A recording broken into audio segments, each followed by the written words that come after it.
Hello and welcome to Signum University Thesis Theater. Each of our master students writes a thesis at the end of their degree, exploring the topic of their choice. The Thesis Theater is their opportunity to present their research to a general audience. It's the kind of equivalent of a face-to-face degree having an oral defense, hopefully a little less scary and a little bit more casual, as I'm going to have a conversation with a thesis student I'm very proud to have been a supervisor thereof, Elise Trudel Cedeño. By day, she makes magic teaching literacy and literature through various homeschool platforms, including the Signum Academy clubs. She earned her BA at Wagner College and her Master of Arts in Teaching English at the Teachers College, Columbia University. In her free time, when she has any, she fosters some very adorable kittens with her local humane society and tries new recipes for delicious homemade pies, which unfortunately in this medium we cannot share with you. Just imagine the wafting smell of a delicious homemade pie. She now lives in rural Massachusetts with her loving husband, and by the time this thesis airs, her first child will soon be on this planet. Yeah. Well, he's already on the planet. He's just still with you. So congratulations for your family and congratulations on completing your thesis at Signum University. So why don't you tell us a little bit about your thesis? If you were going to meet somebody in an elevator and they said, what did you do your master's thesis on?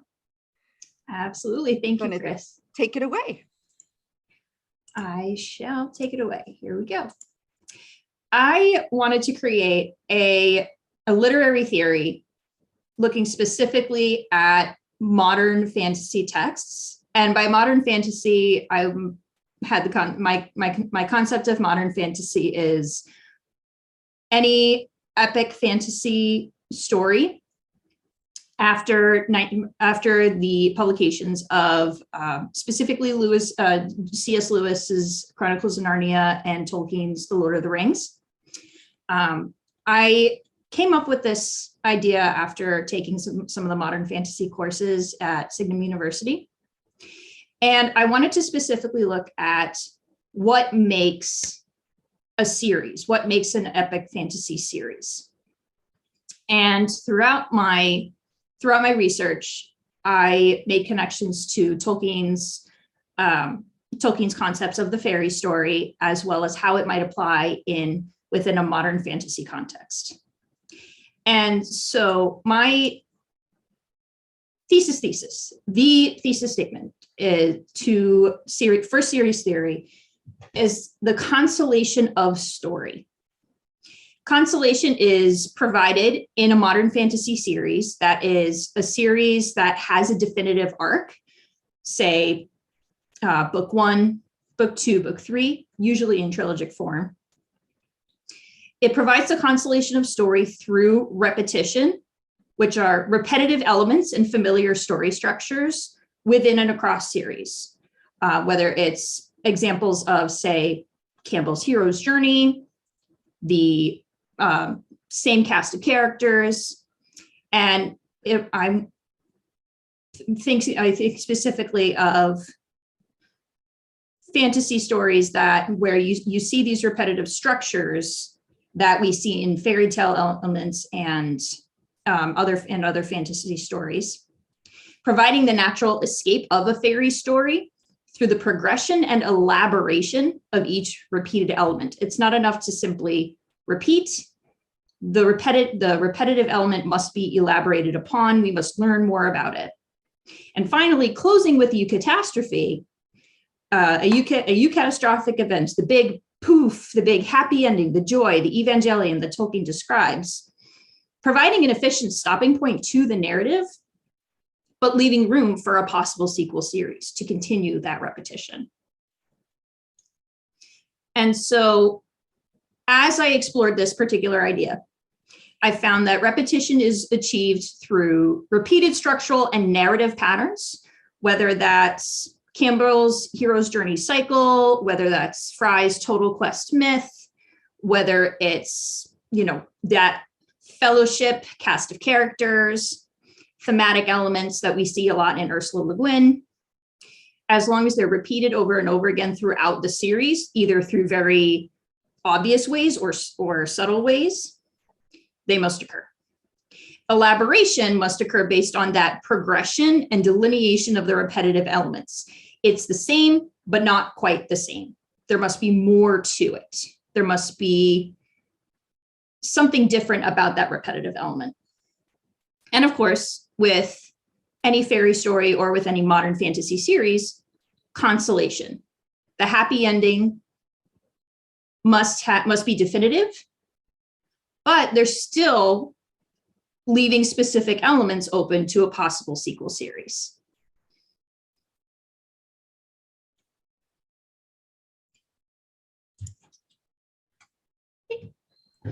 And go ahead. Sorry, Kris. Oh, sorry. Were you? Nope.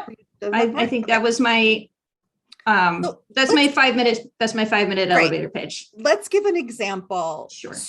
of one of the series that you read. Now you read the Le Guin Earthsea series. Mm-hmm. You read some things by the Eddings, by Robin Hobb. Yes. The Harry Potter series. Mm-hmm. Those were the biggies, right? Those were the biggies. Yes. So why don't you take one of those of your choice and explain how that repetition, elaboration, consolation comes about?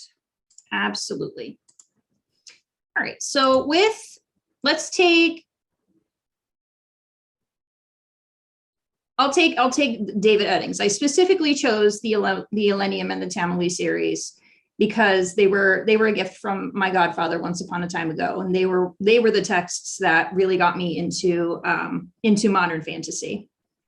So with a closed fantasy series, and by closed fantasy series, I mean there is a definitive beginning, middle, end,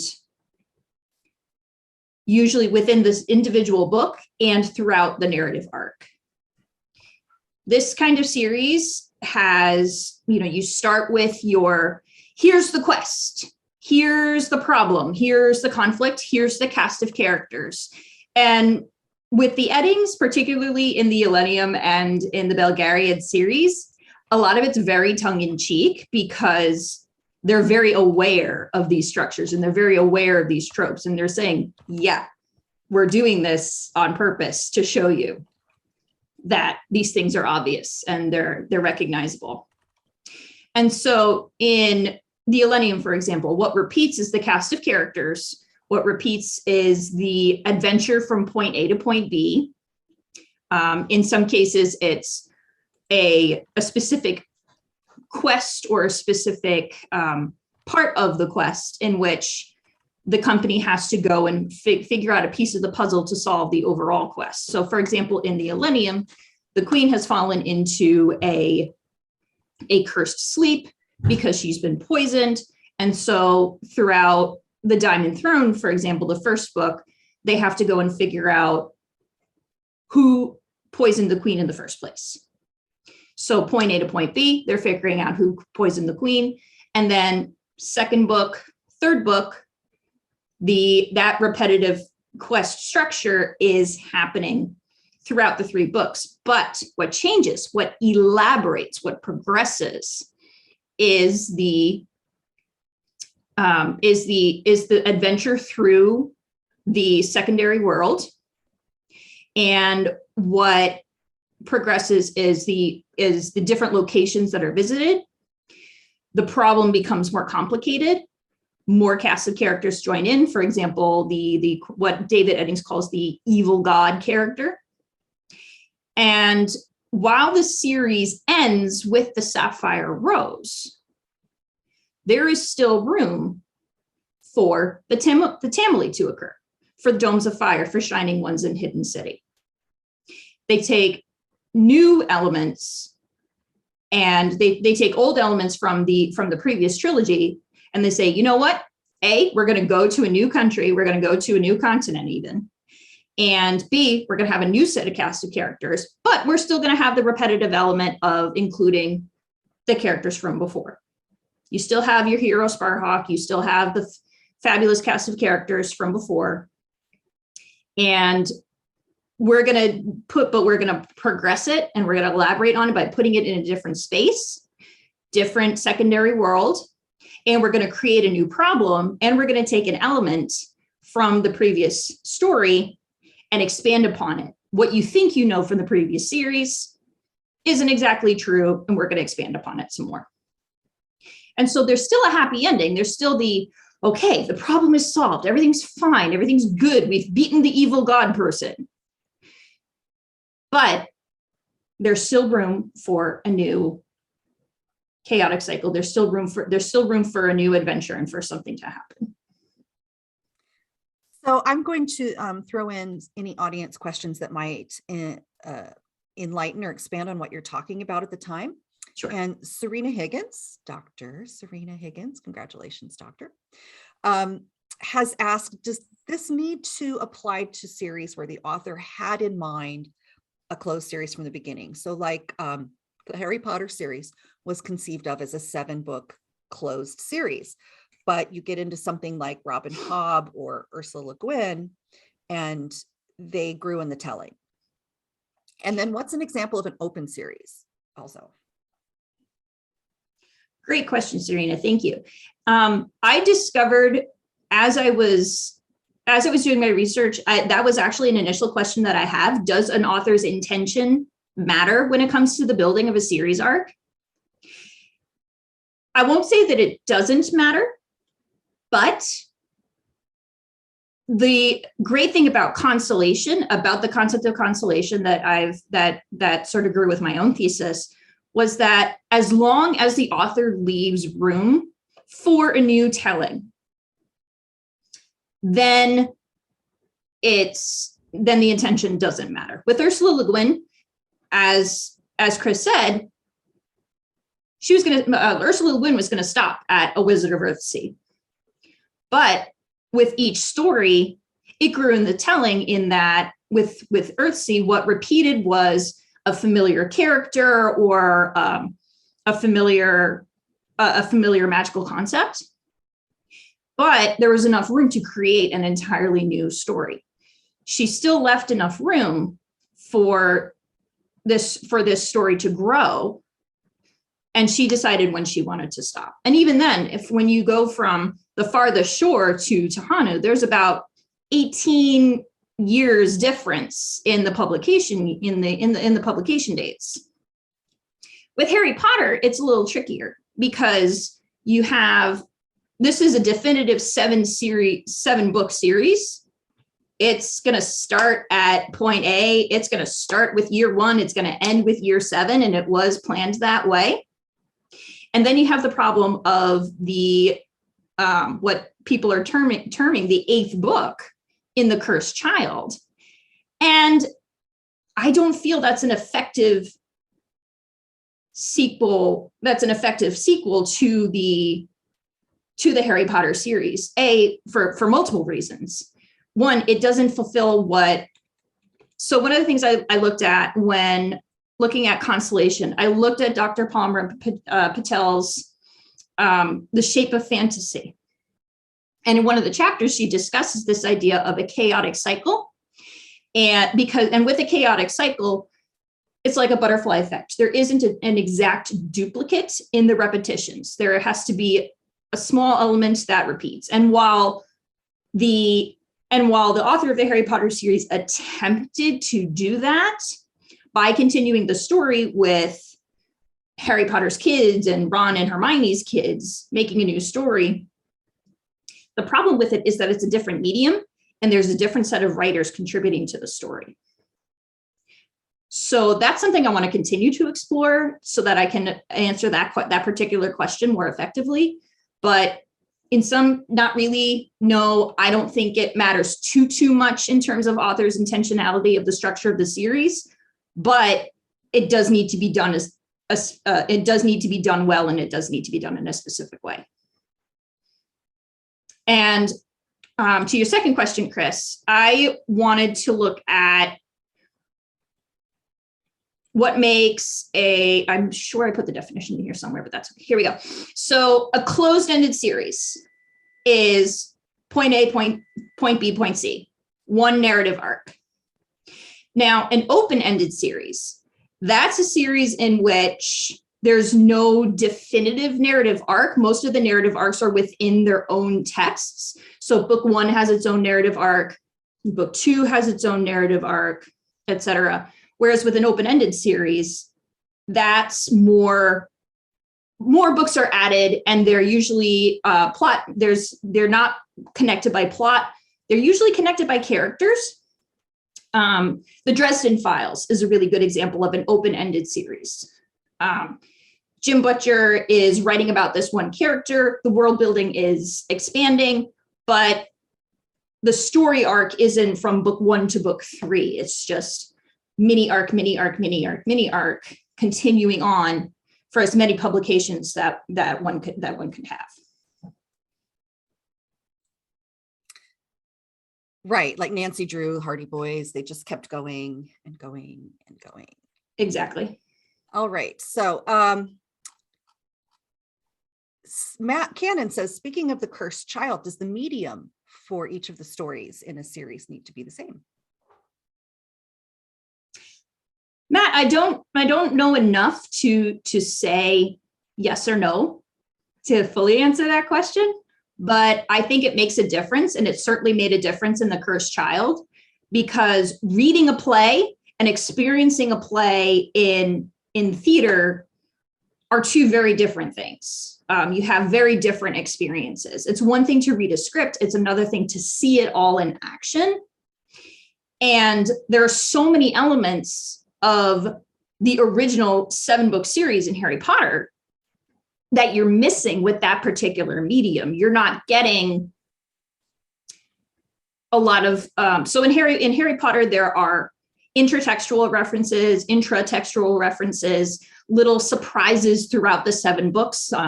There's a chiastic structure in which you have reflections of things that happened in book 1 occurring in book 7. For example, I'm studying Harry Potter and the Order of the Phoenix with my Signum Academy Club students right now. And we just encountered Arabella Figg, Mrs. Figg, who in book 1 was just Harry's crazy cat lady babysitter. Turns out she's part of the magical world. And we discover this in book 5. She's a part of the magical world. She knows Harry's teachers. She knows about Harry's secondary world. And so you have that reflection from book 1 to book 5. That doesn't really occur in Cursed Child.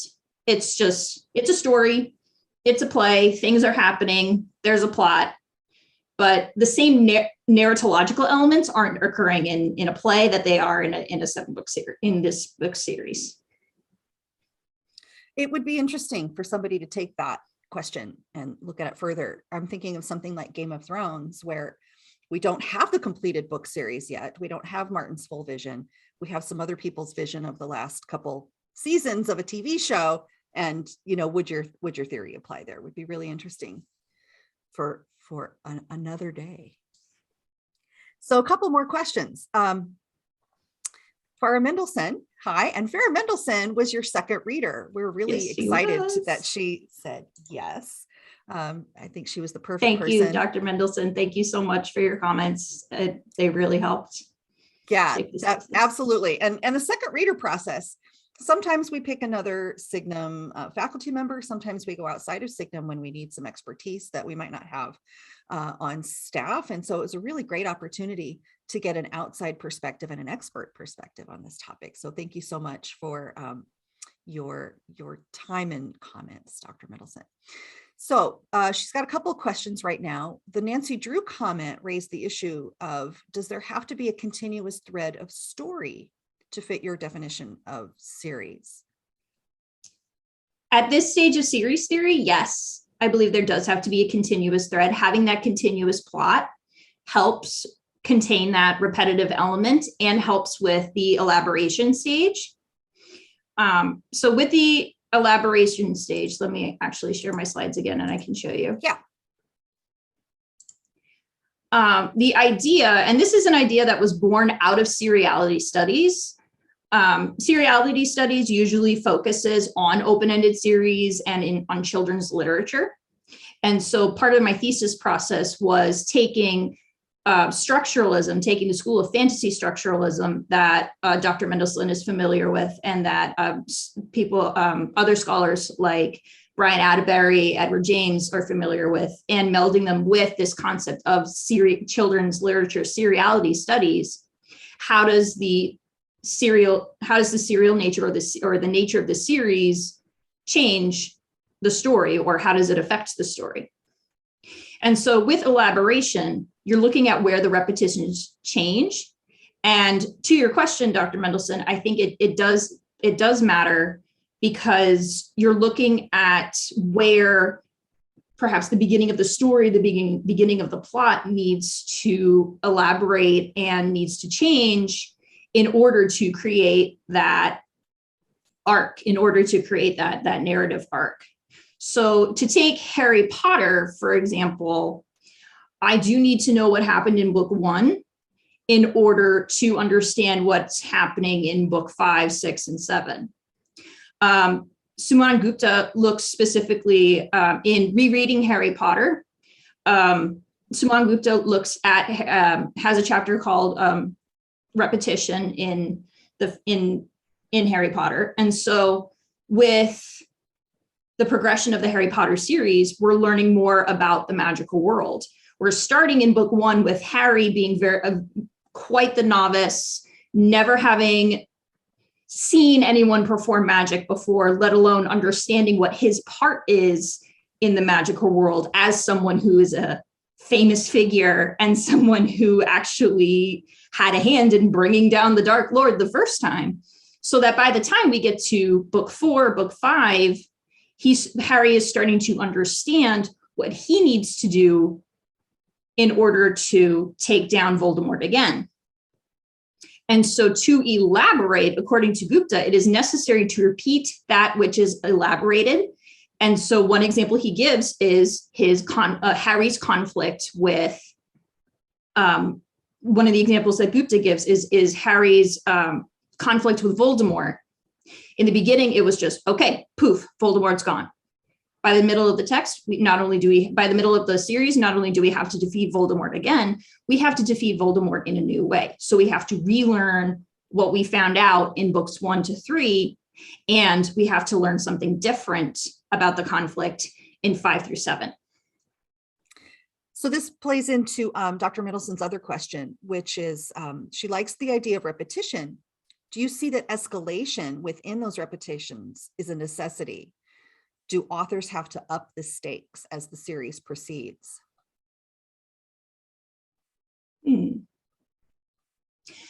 Have to, I'm not sure. I think it certainly helps to up the stakes in terms of elaboration. At the very least, the repetitions have to be, whether the repetitions are subtle or stark, and this is a concept in seriality studies. It's the differences in the repetitions that really matter. And what do these repetitions reveal about the major themes and elements of the stories? So upping the stakes certainly helps, but sometimes these repetitions can be extremely small. And they can be moments that say, ooh, okay, that's a cool thing I didn't know before, and now this helps me understand the world a little bit better. Taking an example from the Millennium. One element that we might notice is the city Kairelos, for example. One of my favorite parts about elaboration was looking at not only crossing the fictional landscape thematically, but literally crossing the fictional landscape through maps. We start with the holy city of Kairelos. This is the religious center of the continent of the fictional continent of Eosia. We start in the beginning with the leader of the church, the Pope. This is very much this story's religious structure is very much modeled on the Catholic Church, and so the Pope is dying. The Pope figure is dying, and all of the cardinal figures are scrambling, trying to figure out who the new person is going to be. So in the beginning, it feels like a really kind of throwaway moment or something that, okay, we don't need to worry about right now. It's not an emergency situation. But in the final text in Sapphire Rose, it's a big deal. And it turns out that having the right Pope figure, the right person elected to be the leader of the church, makes a really big difference in their quest against not only the antagonist, but also the deity, the evil deity figure antagonist in the story. So I hope that answers your question, Dr. Mendelson. It really depends on how that repetition is used and how those repetitive elements are used. Sharon Hoff suggests that maybe the stakes were always high, but perhaps unknown to your viewpoint characters. And so it seems that the stakes escalate as they're revealed to your viewpoint characters. I think that's a good comment, Sharon. Oh, we have a question from Dr. Cheryl Palmer Patel. I know, she just had that starstruck moment. A little bit. Elise, have you found a significant difference between series with a sustained narrative arc throughout and series which have a series of connected narrative arcs like Hob or Good Kind?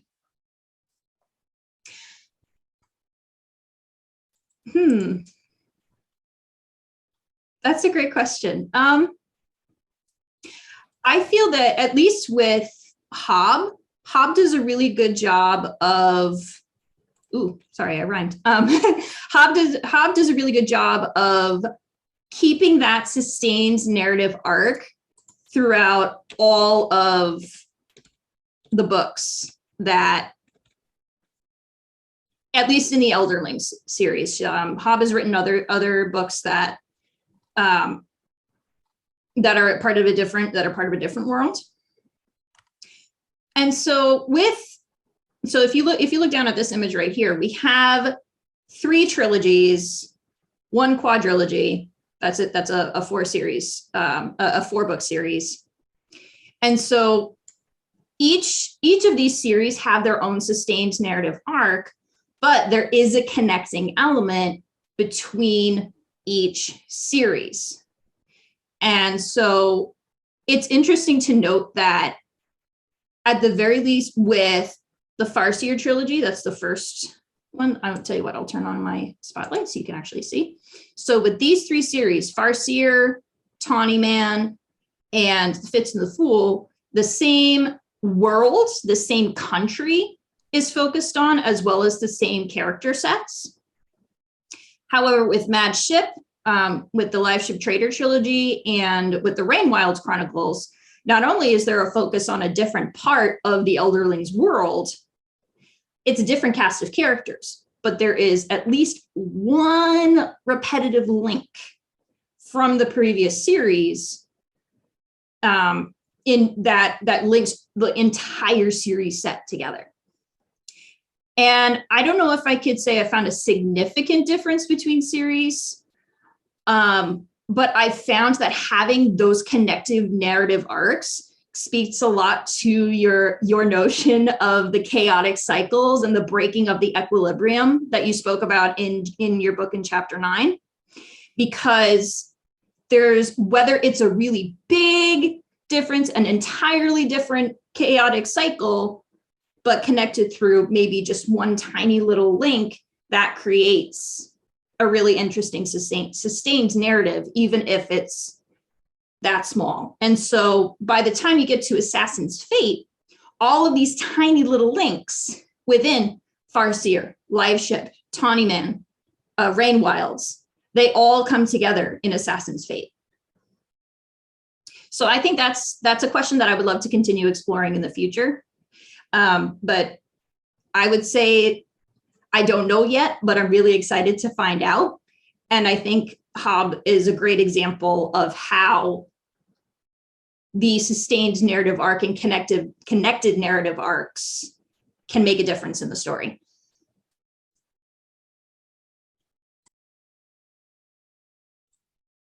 Lots of great questions from the audience. Thank you so much. That makes a Thesis Theater really come alive.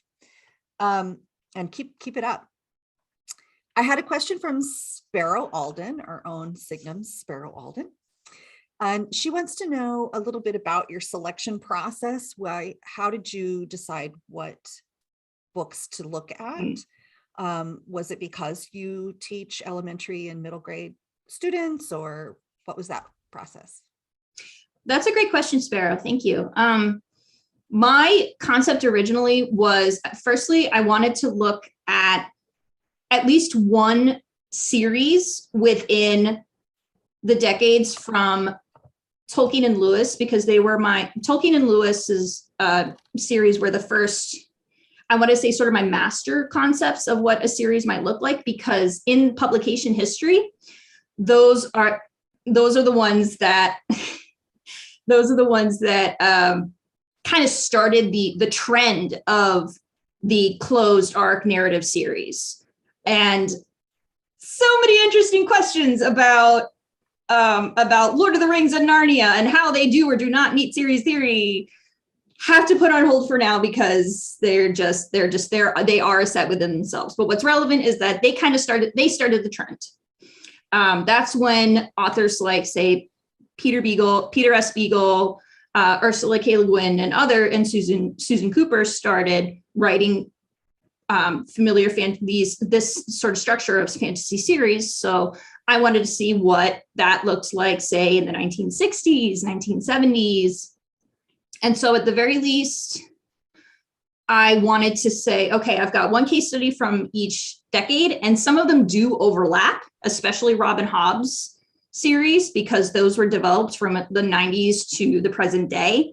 And because there are so many series arcs within that entire world.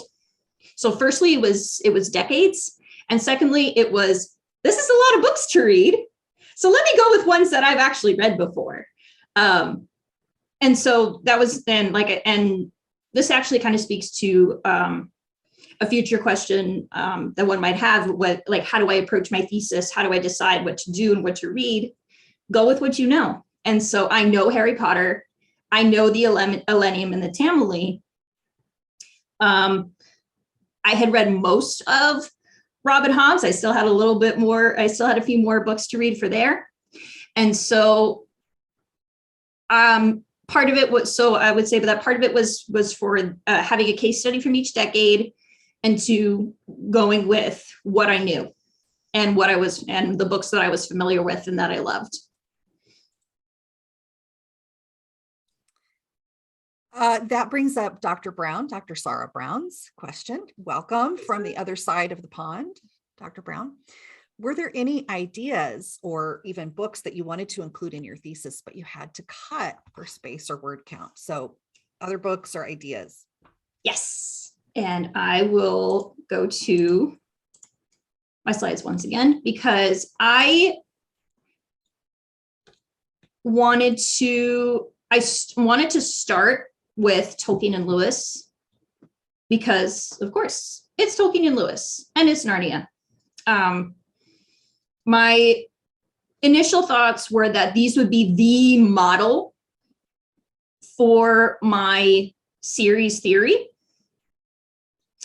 And I also really wanted to look at the fairy story. I wanted to look at Tolkien's essay on fairy stories and say, okay, my initial idea was that series theory was a fairy story. That's a series is a fairy story. And how does it meet recovery? How does it meet escape? How does it meet Tolkien's concept of consolation? And it turned out that didn't really work.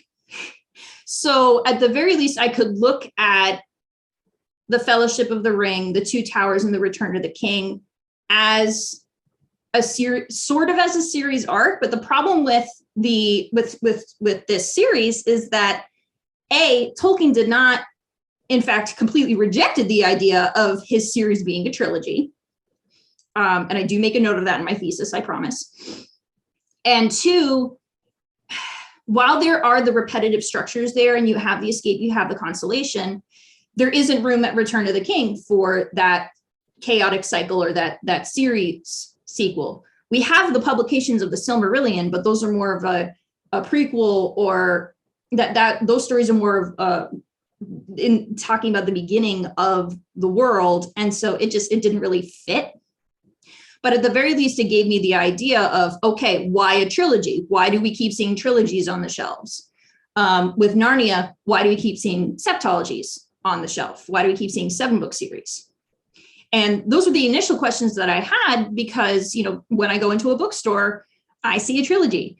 I see a fantasy 7-book series. You know, it's rare for me as a consumer to see a single fantasy story within like just one book, a single narrative arc within one book, without a sequential publication.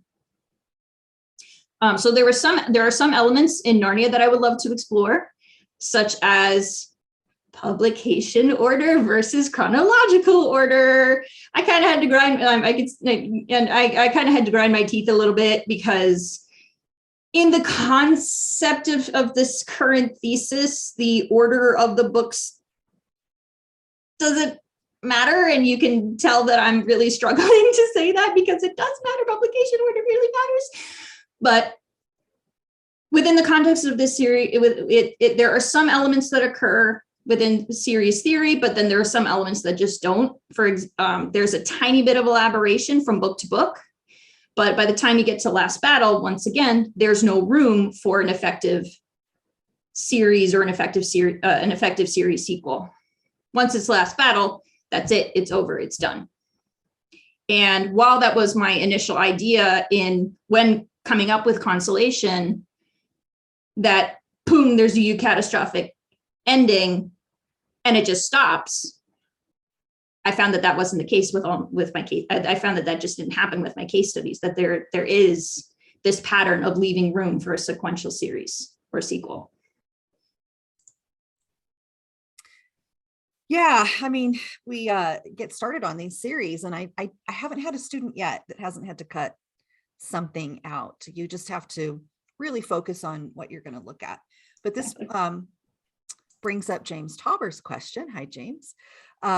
Where would you like to go from here with your series theory and your research? Where would I like to go next? Well, great question. I would love to talk a bit more about specific series. I'd like to focus and see. So this was the development of the theory itself. Now I would like to see how they might apply to not only other closed-ended narratives, other closed-ended series, but perhaps an open-ended series.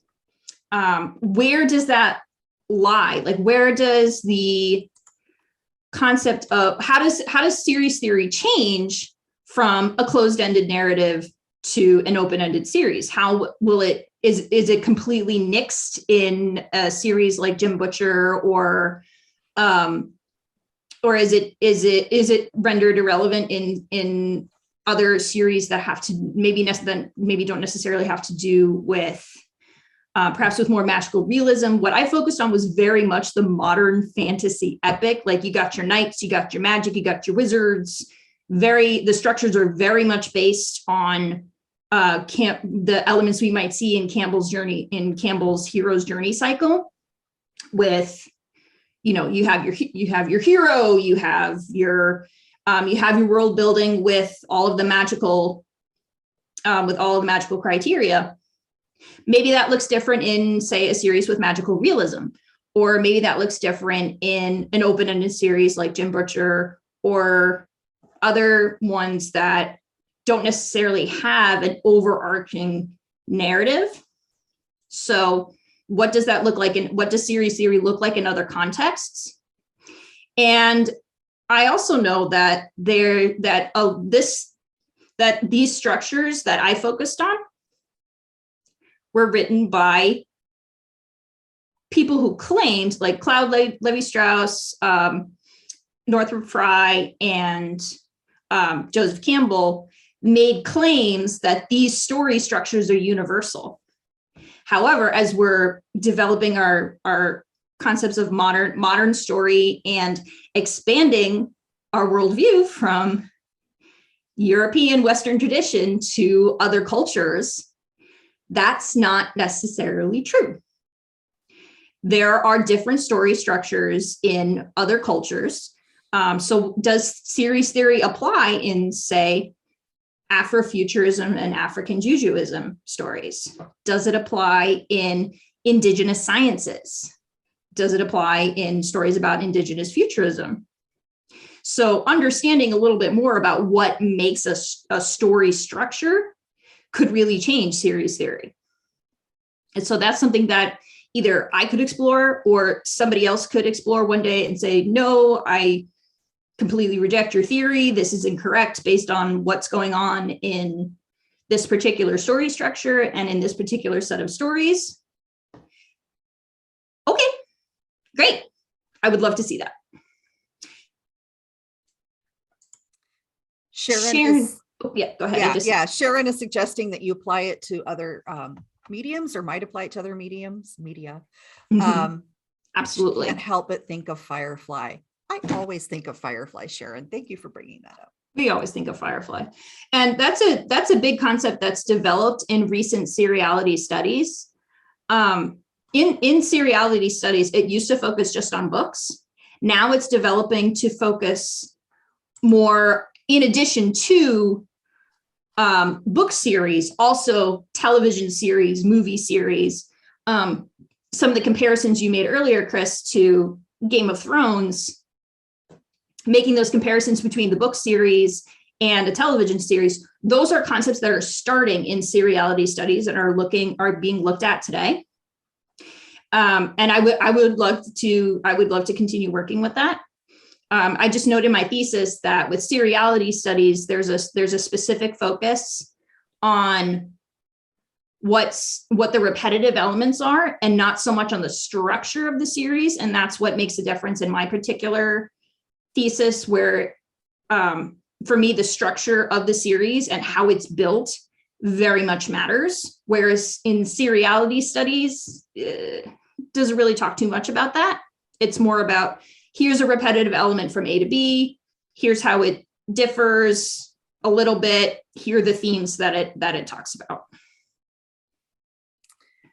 So I can see that Dr. Dickinson wants to carry this on with Narnia and Planet Narnia, Michael Ward, and some other folks have typed in their suggestions. What should people do if they're interested in maybe taking your theory and applying it to other things? How will they get a copy of your thesis? We will be posting the thesis on the library website. Yay. So at the very least, the library website will have a copy of my thesis. And I came up with some of these questions so that this is something that anyone could take with and use my theory. I have initial questions that one could use when analyzing a series. So within the thesis, when talking in my aims and methodology section, I have a list of questions that one could ask when looking at each individual book or series. And so with that particular section and with these questions, you can say, okay, how does my text, or how does my medium meet or deny these tenets of series theory? Is there a progression from story structure A to story structure B?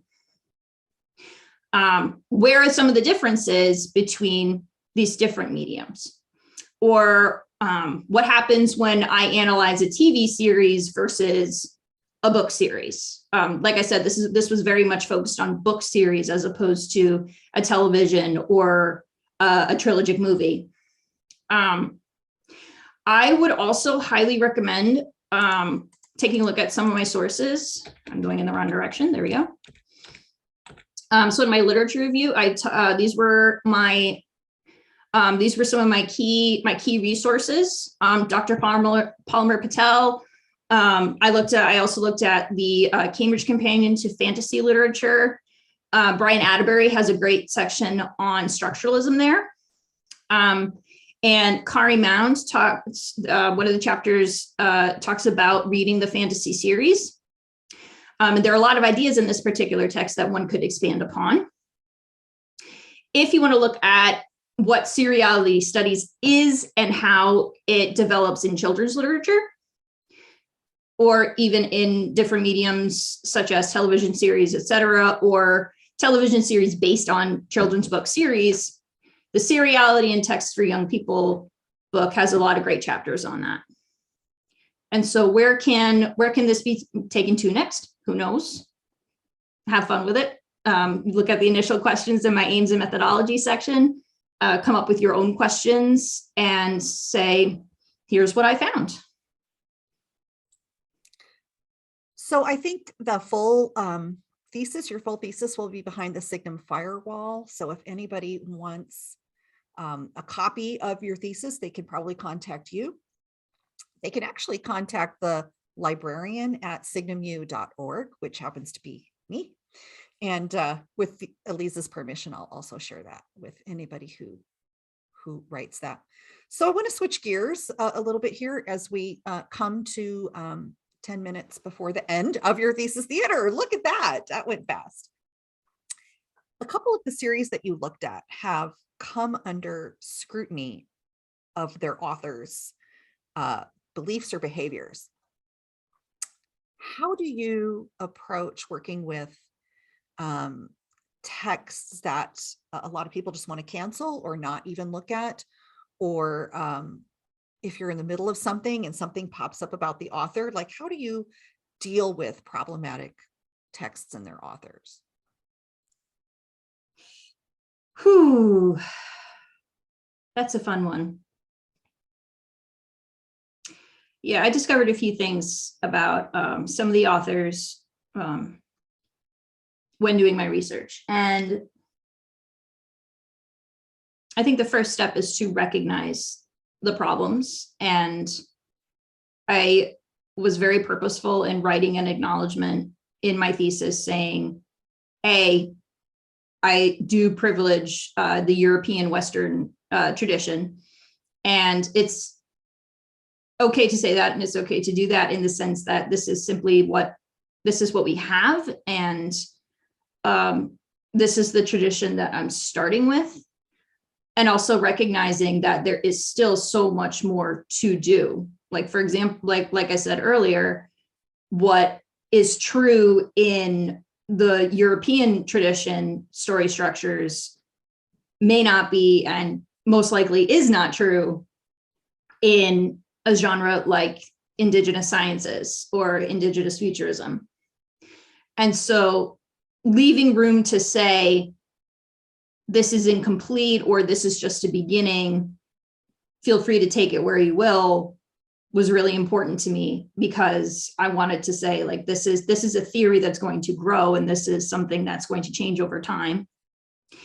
And to treat the subject material, it is helpful to take Roland Barthes' approach, the death of the author, and that analyzing the text as the text for what it is, but also acknowledging that some of these authors did cause harm and had really problematic worldviews or personal views. And to say, these are the views that I reject, but I also recognize that they may be hurtful to you and harmful to you. And so take my thesis as you will. If you want to say, I can't read this thesis because it focuses on an author that really hurt me, I would not even want to conceive of forcing you to, I wouldn't want to conceive of forcing anyone to read my thesis. Let's be honest. It's just,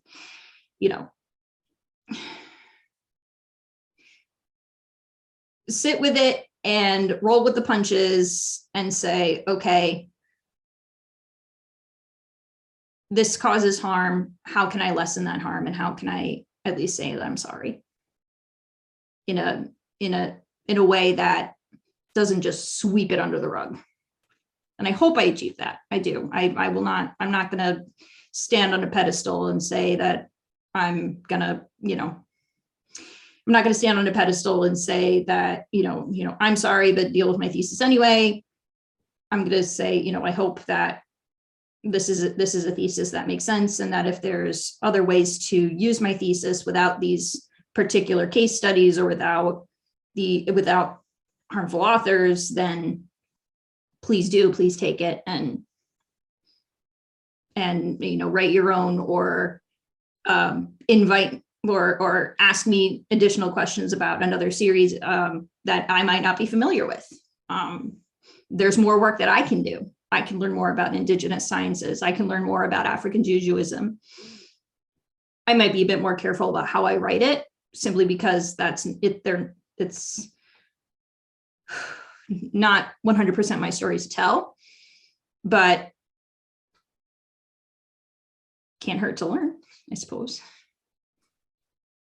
It sounds like good advice for students who are approaching their own research in the Signum program or elsewhere. What other advice do you have for students that are about to embark on their master's thesis or a large research project? What kinds of things did you learn, or you wish you knew before you got started? I might have planned my pregnancy a little bit differently. well, but that's life. That's life, you know. Doing research while in the throes of morning sickness, I would not recommend, but if it happens, it happens. And to that, I would also say, I would say lean on your people, find your people to help you, to support you. Listen to your thesis director, for sure. They know what they're talking about. There were moments where I'm like, I don't know, Kris, I really want to focus on this. I really want to do this idea. I really want to talk about Narnia. I really want to talk about Lord of the Rings. And nope, doesn't work. Gotta crunch it. See number 6. Mm-hmm. Exactly. So if you don't get to write, if there's an idea that you want to explore, it just doesn't fit within the scope of your thesis, save it for later, save it for another paper. I also highly recommend going to Writerspace.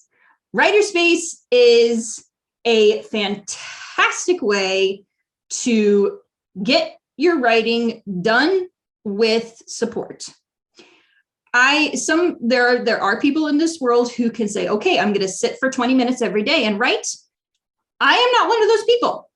I need someone to cheer me on. I need an assignment. I need someone to say, okay, on Tuesday at 1 o'clock, from 1 o'clock to 3 o'clock, you're coming to Writerspace. You're going to sit down. You're going to write your thesis. This is what you're going to do. So it is, and Writerspace is led by our beautiful Sparrow Alden. And if you go to the Mythgard Institute website, you can see the schedule and you can register for Writerspace and, come and go as you please. But Writerspace was really helpful for me to have that set time to write every week. Because sometimes you do have to be rather a little disciplined in your writing and in your research, and having that space to do that within Writerspace was very, very, very, very, very, very, very, very, very helpful. But yeah, just enjoy your classes now. And this particular thesis was actually born out of a question that I had when I was taking Modern Fantasy 2. A lot of the texts that we were looking at were the first book in a series. And so I just asked the question, hey, does it matter that we're not reading the rest of the series? What am I missing? What's included? And then it grew into a paper topic. And then unfortunately, that was March of 2020 when the initial stages of COVID hit. And so I wasn't able to write the paper the way that I wanted it. And I wasn't able to write it. I wasn't even able to complete it, really. And then I thought, wait a second, I can write a thesis. And it was really helpful to say, you know what, I can write a thesis, and this idea is roomy enough that I can include all of the books that I ever want, that I love. I can include all of the things and all of the ideas.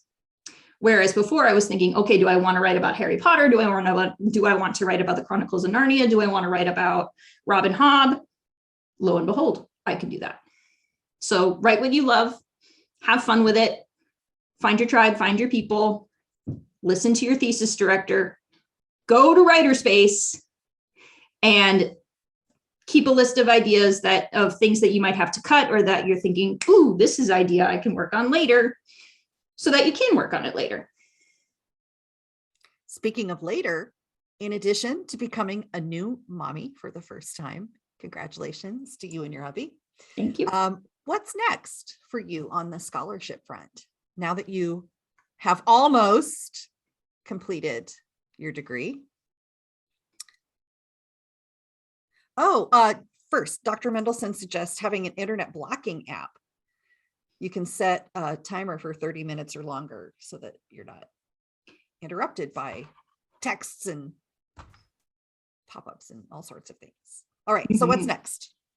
What's next? I would love to publish. I love to write some more about series theory. I would love to write some smaller articles and different case studies with the series theory.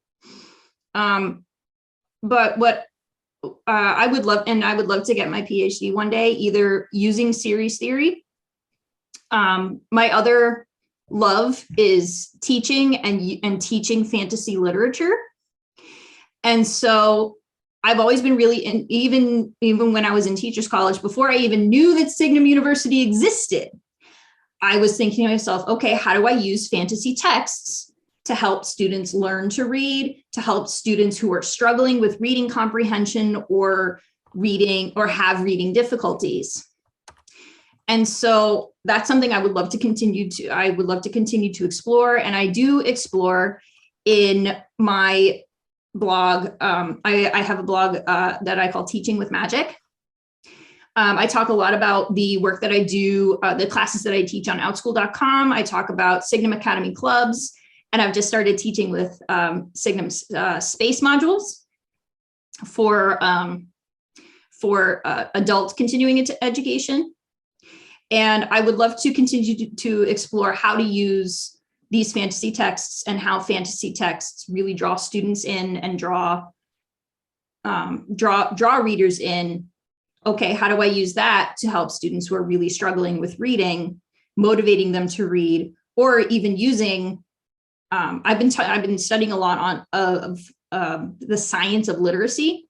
So breaking down words, linguistics, looking at early linguistics, and looking at just ways that I can use magic or world building to get students interested in learning how to read and in continuing to read as they grow older. So that's something I would love to explore one day. We'll see. But first, baby break. First, I'm gonna focus on one little halfling, and then I'll focus on more little halflings and their reading skills. Well, congratulations on all fronts. As far as I'm concerned, that was your final checkbox that you needed to complete the MA in Language and Literature from Signum University. So congratulations. I'm sure everybody else congratulates you as well. It has been a delight to work with you through this process, and I hope we continue to work together in the future. Lots of congratulations pouring in from our almost 24 attendees today. So thank you. And I hope other people will watch this recording later. I really want to thank those of you who tuned in from outside of Signum. It really helps our students to get these outside perspectives. Sometimes we work in our Signum silo. And so it's really wonderful to get the comments from folks who are just coming to Elise's thesis fresh, and all the feedback that we got from our second reader, Dr. Farah Mendelsohn. I just can't stress enough how useful that was for the final version of Elise's thesis. Thank you. That is it. Thank you so much for sharing some of your day with us. And again, you can contact librarian at signumu.org if you're interested in getting a full copy of this or other of our theses. If you're interested in following up with Elise's work, you can follow her on Teaching with Magic blog. Yes, I'll put actually I'll put a link in there right now. Yeah, I think Brendan did that, but yeah, go ahead and do that again. It is a cool silo though, Sarah, but we can't stay in our silo forever. Sometimes we need to branch out a little bit. Absolutely. And happy I just want to say baby to you as well. So. Thank you. I just want to say thank you to you as well, Kris, for supporting me throughout all of that, all of this craziness. And a major thank you to Dr. Sarah Brown, to Sparrow, and to Sharon, everyone at Signum who supported me throughout this thesis, and of course to my family for supporting me when I said, hey, I'm going to get a master's degree in, I'm going to get another master's degree after getting two more, after having two previous degrees. I'm getting in fantasy literature, and sure, why not? So thank you to my family. Thank you to you, Kris, and thank you to Sarah, Corey, Sharon, Sparrow, everyone who has supported me throughout this whole thesis process. It's been a wonderful adventure. Well, you got to the top of the mountain. You're standing there now. Enjoy the view for a little bit before you embark on your next journey as a new mom and graduated scholar. Thank you. Congratulations, Elise. Thank you all for coming. And that will wrap it up for this version of Thesis Theater at Signum University. Bye. Thank you.